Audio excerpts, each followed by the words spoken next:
গেল 18 মাস সেনাবাহিনীকে একটা বিশেষ সময় পার করতে হয়েছে।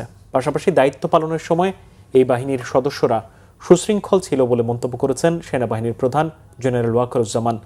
ঢাকা সেনানিবাসের সেনামালঞ্চে যুদ্ধাহত বীর মুক্তিযোদ্ধাদের সম্মানে আয়োজিত ইফতার অনুষ্ঠানে তিনি কথা বলেন।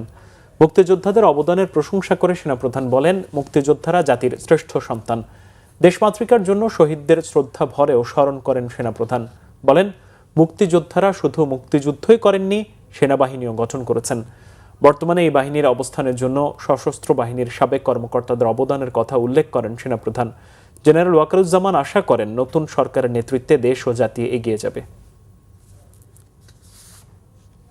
গত 18 মাস ধরে আমরা একটা বিশেষ সময় পার করেছি এবং সেনাবাহিনী দেশের শান্তি শৃঙ্খলা রক্ষার কাজে নিয়োজিত ছিল এবং সেনাবাহিনী অত্যন্ত সুশৃঙ্খল ছিল।